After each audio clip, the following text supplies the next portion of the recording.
нэг тэг эфир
Мянган 878 оны Үлзий учрал бүрдсэн шар бар жилийн бар сарын бар өдрийн бар цагт сайн ноён хан аймгийг тэргүүлж байсан засаг ноён төгс очрын их хатан хандмаагаас удаахуу мэдлэж намнан сүрэн гэж нэр хайрлжээ.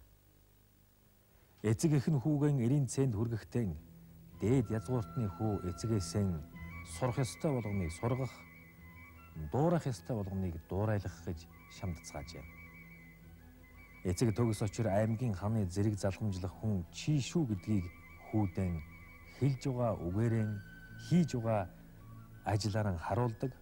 Хүнч аймаг хошуудыг хөтлөх эрх даргатай үйлсийг үүрнэ, эцгээсэн өвлөх ёстой болгоныг авна гэж дотуур ухаанаараа мэдэрч хичээнгүйлжээ.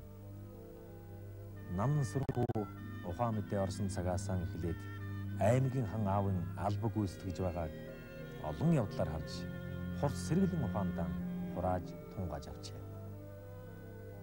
Хошоо дундын хурал дээр ноёдтой ажуух намун зөвлөлдөж байхдаа эцэг нь ширүүн харцаараа хэнийгч болов далдрааж дууны өнгө үгийн аялгаараа цаад хүнийхэн дотоод санааг эргүүлчихэж байгааг хүү сайтар ажиглаж авдаг байлаа. Омогтой шазрын хүнтэй зөөлөн намун ярддаг мөртлөө номхон номой хүнтэй ширүүн харилцдаг нь хүүд гоцтод үлджээ. Эцгийн захиж хэлснийг марталгүй ёс орн болгодог. Битүү үгийн цаатах санааг сайтар ухаардаг. Хүний хизээ хаана юу ярьсныг үгээр нь сандаг. Нэг харсан хүний нутаг усаар нь ан тохгүй мэддэг. Малд их гэрхай. Аливаад хэрхэвч саваагүйддэггүй. Сүрхий ихэрсүү өөрхөн хүүсэж аав ээжээ баярлуулжээ. Улмаар намнан сүрэн жавхлан төгсөд залуу ир болж нутаг усных нь Улаанбаатарсан золбоод царайгаар нь түүнийг ягаан ноён гэж хүндэтгэн дуурдаг байлаа. Намнан сүрэн бол Шингисийн алтан ургийн хүн. Үн хариуцж хэлбэл Шингисийн 4-р хүү Тулыгаас удамтай байна. Тулын удмын онх ноёны 4-р хүү Төмөнхөн шарын шашны ихэд хүндэлсэн учраас төвдийн далайлам сайн ноён цалыг шагнасан юм. За ингээд сайн ноён хаан аймаг байгуулагдаж сайн ноёны гушууш бий болж аймаг гушуу тэргүүлэх стыг бол энэ цолоор үе өдрөн тасралтгүй шагнадаг болсон ийм төвхтэй юм аа. Намнан сүрэн эцэг төгс очрын мутралж байсан хошуу засгийн тамгыг түшиж аваад тимчих удаагүй байсан цаг.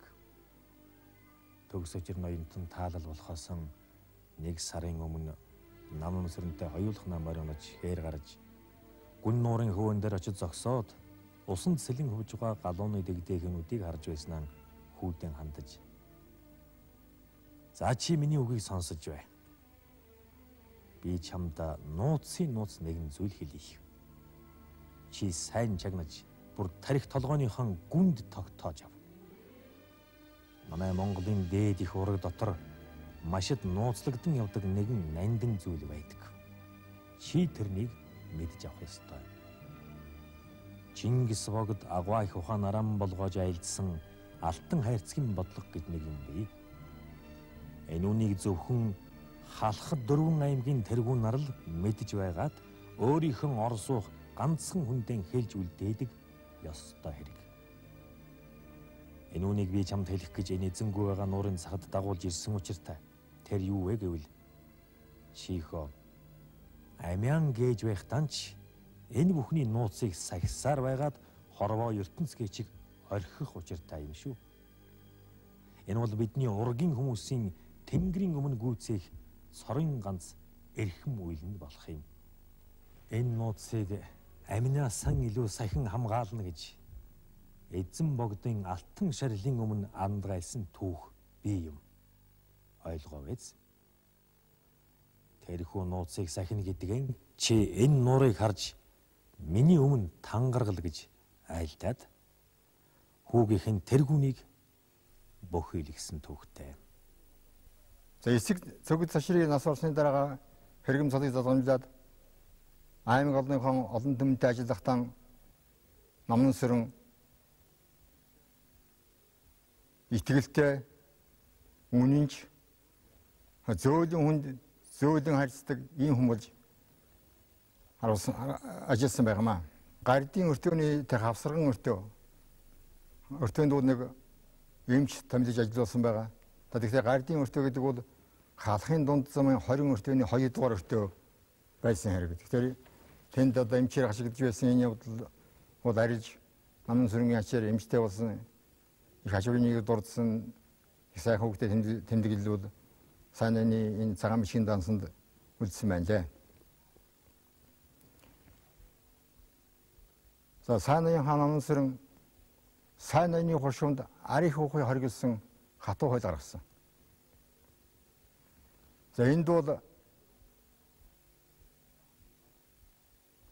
зам хар төшөрлөх насны хүн ари хүү согтсон байх юм бол ари хүү согтсон хүнийг ари хуудгаж согтоосон хүнийг хамт уулзсан хүнийг 5 модоор торгож байх ийм хуулийг бол 1905 онд гаргасан байна. Намын сүрэн 20 дугаар зууны Монгол улсын анхны ерөнхий сайд Монголын тусгаар тогтнолын төлөө тууштай тэмцэгч ийм хүн юм.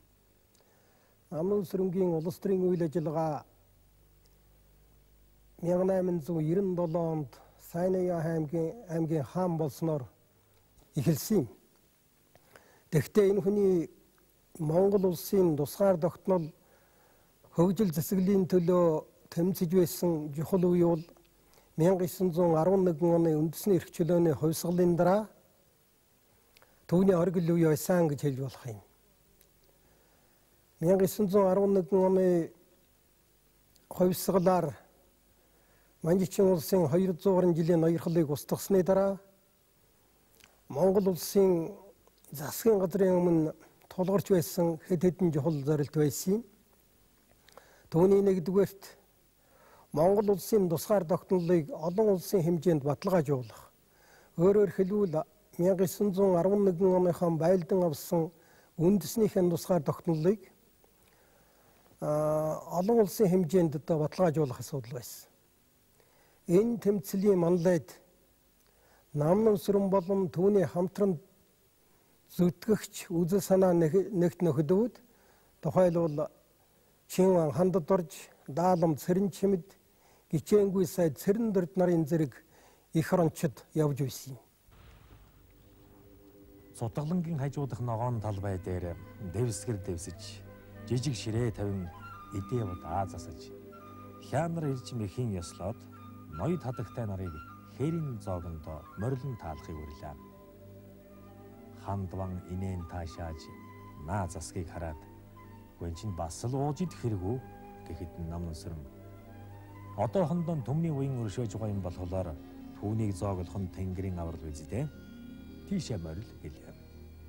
Ийхүү ноёд гүнцэг зооглон таалж хэсэг зур сууснаа хив хадганд гараан арчаад босож нуруугаан үүрэн алгасаар судаг даган алслан явлаа.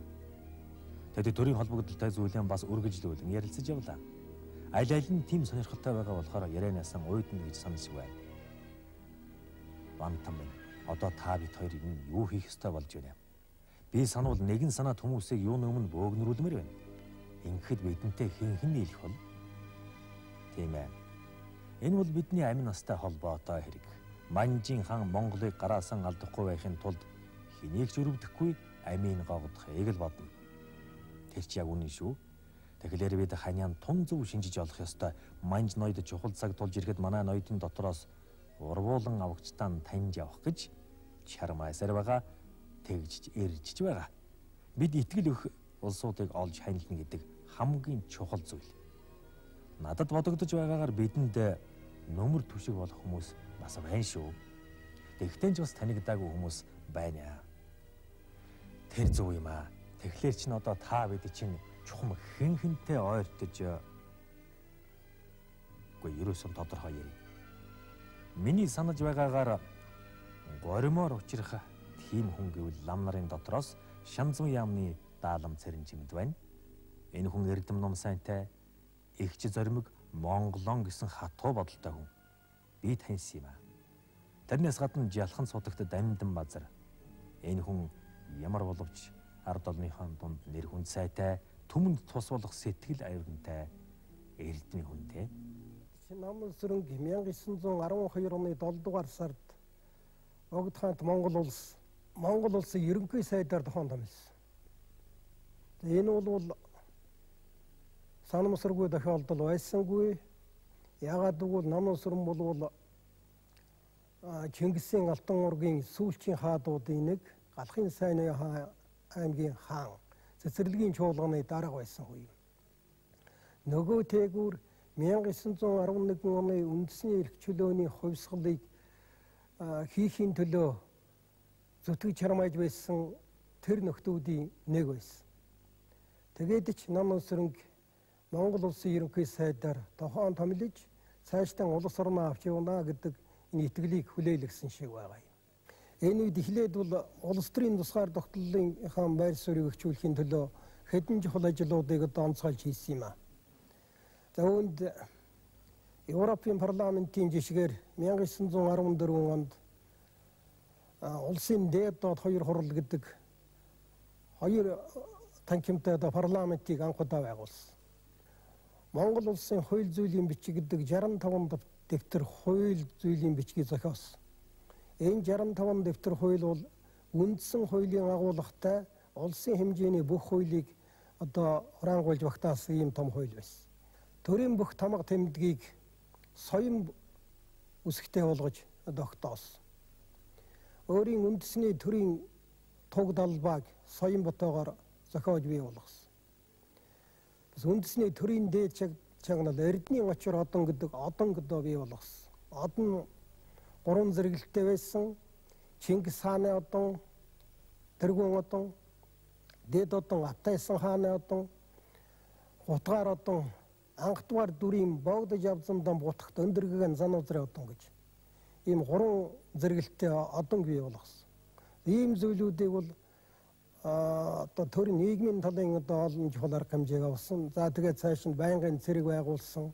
За соёлын талын бас олон чухал арга хэмжээ авсны дотор онцгой хэлэх нэг зүйл бол төвхөдөө жаргарын сургуулиудыг анх удаа байгуулсан. Энэ сургууль бол хуучин ноёдын хүүхдүүдийг сургуулдаг тийм журам тогтож байсан үед энэ бол зүгээр эрдэм боловсралтай бол жирийн ардын хүүхдүүдийг сургадаг ийм системийг бий болгосон. Улс орны нийгэм эдийн засаг соёлыг хөгжүүлэхэд ихээхэн олон чухал арга хэмжээнүүдийг авсан юм. За намын сүрэнгийн улс төрийн үйл ажиллагааны хүрээнд авч ярихад түүний гадаад бодлогын үйл ажиллагааг бас зохиж тэмдэглэх ёстой. Намын сүрэн 1912 онд хаан Торостой байгуулсан гэрээнд гарын хэсэг зурсан юм. За 1913 оны эцсээр хаан Торос улсад Монголын засгийн газрын бүрэн эрх төлөөлөгчдийг толгойлж явсан. За энэ хаан Торос явуулсан үйл ажиллагаа бол Монголын тусгаар тогтнолын асуудлыг олон улсын хэмжээнд баталгаажуулахад гол нь чиглэж байсан. Энэ дээр би нэг захидын тухай бас нэмж хэлье гэж бодож байна. 13 оны намар Петербургт очиод тэнд сууж байгаа гадаадын 10 хэдэн улсын эчин сайдын яамд бол улсанд тусаатгсан сүнзэг тунгалсан зарлан бишин өгсөн гардуулсан байсан. Тэрний хажуугаар Оросын Николай хаантай 2 удаа ярилцахтаа Япон улстай бидний одоо холбож ярьж өгөөч гэдгийг бол Николай хаанаас бол гуйсан. Гэвч энэ дээр бол Николай хаан бол тууштай хариу хэлж өгөөгүй. Энэ учраас намын сүрэн Японы эзэн хаанд захидал бичсэн. За Японы эзэн хаан захидал бичээд энэ захидлыг бол 11 сарын 23-ны шөнө дунд зочид буудлаасаа хувцаан сольж өмсөөд Сэвэн Жамсрааны дагуулад эчин сайдын яамд очиж аваач чиглөө гэсэн ийм юу ахид тэмдэглэстэй байгаа юм. За энэ захидалд бол ер нь Монгол улсууд тусаалдсан улс болоо зөвшөөрөөж энэ ингэсний үндсэнд бол бид бол хятадаас бол салан тусгаарлаж олон улстай харилцаа тогтоос бүрэн эрхтэй улс болж байгаа юм шүү гэдгийг дурдсан ийм захидал байна. Содном хяг тасалгаанд орж ирмэгс Батбаяр. За их юм үзв үү? Юу болж ирэвдэ гэсэн асуулт тавьж өгтлээ. За их юм үзлээ. Бид 2 дугаар Николай гэдэг хаанд бараалхаж нэг их том ордонд орж үзлээ. Учиргүй л олон гой хувцастай ноёд цэргийн дарганаар хэдэн том танхим дүүрэн байх юм аа. Ямар ч олон хаалга дамжив, яасан ч их сүртэй юм байдгийн. Харин манай сайд тан тэр дунд хэнийг сүрэн дарагдахгүй цогтой ялалзаж. Орос хааны өмнө очиод Богд хааныхаа нэрийн өмнөөс амгалан гэрж ёслоод нэг сандал дээр суугаад Орос хаантай баахан юм ярьлаа. Хожим нь хэлмэрчийн хэлсэн юм. Сайд маань манай Монголын өөртөө засаж нутаг газраа бүрэн эзэмшин биеэн дааж тогтнох эрхийг хүндэтгэж аль. Орос хятадын хоорондоо тогтоосон гэрээнд Монголыг хятадын газар нутгийн нэг хэсэг гэж баталснаа цуцалж өгнө. Бид хятадын холбоонд байхыг хэзээч зөвшөөрч чадахгүй учрыг улсын төлөөнөө их хаан танд аимшиггүй айлтгаж өршөөлт сургаал хөснө гэж л их хоргоосон гин. Гэтэл Николай хаан та нар эхлээд нэгэн том улс байгуулна гэж битгий зор. Манай Орос их улс эгч тэр танай Чингис хааны үед тогтсон их улсын түүх шастрыг үзсэн ч тэр айлн ч эхлээд дотоод байдлын сайн засаж байсныг бодогтун гэжээ. Тэгэхэд нам нүсрэн сайд хариудна. Өршөөлт их хааны сургаал биш нэ. Манай улсыг эрхэм улс хятадын газар нутгийн нэг хэсэг гэж үзсээр байх юм бол бид дотоод гадаад аль ч байдлаар засан тохиолж чадахгүй болно. Энэ бол бидний гуйж байгаа гол зүйл. Танай улсаас одоо энэ хэрэг шууд шалтгаалх болж байна гэж дахин өчгөд Оросын хаан баахан буугаа сууснаа. Та бол хэдэн өдрөөч надтай маргаж чадах бэлэн үгтэй заргаж маягийн хүн байна. Одоо маргах хэлцэх юм болий. Танай Монголыг хэрхэн үзэх тухай Орос хятад Монгол 3 этгээдээр хэлэлцсэн тогтоосны дараа бид дахин энэ бүх хэрэгэн шүүж ярилцъя да. Хатан бит хоёрт эрдэнийн очир одон шагнасанд их баярлалаа. Танай хааныг амгалан гэрж байгааг юм уламжилж өгөхийг сайд танаас хүсье. Тэгээд л энтэй гэж Содном хя яриагаан дуусгалаа.